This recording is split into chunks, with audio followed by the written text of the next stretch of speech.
These are my turtle thumbprint cookies, soft, buttery pecan shortbread, caramel, and an easy chocolate drizzle. And yes, we're making the caramel from scratch, but don't worry, I promise it's way easier than you think, and it tastes so much better than melting down store-bought candy, I promise. Let's go. Let's start with the pecans. I sorted out about 45 intact pecan halves for topping the cookies and another 200 grams of pecans for chopping up.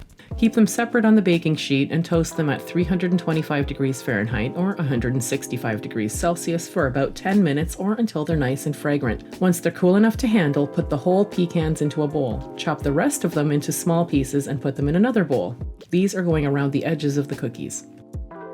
Put some all-purpose flour, salt, and more pecans into a food processor and blitz until the nuts look like fine breadcrumbs. The flour keeps the pecans from turning into pecan butter, and everything ends up perfectly blended without getting greasy.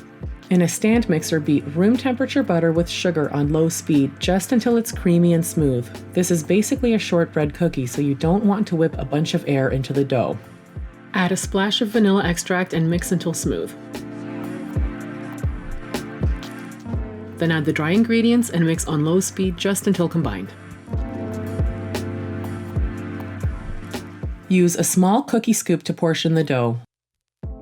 Whisk an egg white in a little bowl to loosen it up, and shape each scoop of dough into a thick disc. Dip the sides in the egg white, then roll the sides in the chopped pecans.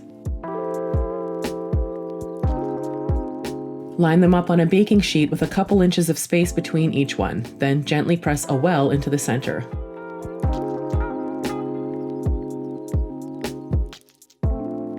Bake until lightly golden brown, about 25 to 30 minutes.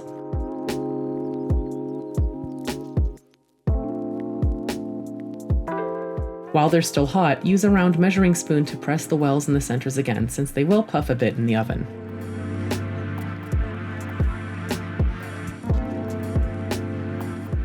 Let's make the caramel while the cookies cool down. I like to use a light-colored pan, which makes it easy to see how dark the sugar is getting. Add about a quarter of the sugar to the pan and spread it out. Once it melts and starts turning brown, sprinkle in a little more sugar and mix it around. Adding the sugar gradually like this helps it all melt and brown evenly.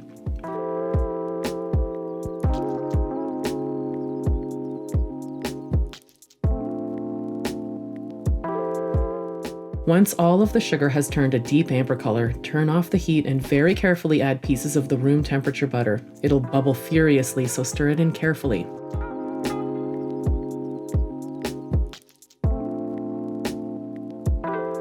Add heavy cream, which will also bubble up a fair bit, and a splash of vanilla extract.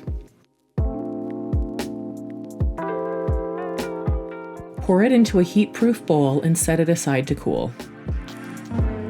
After about an hour or two, it should still be pourable but thick enough to pipe without spreading out all over the place.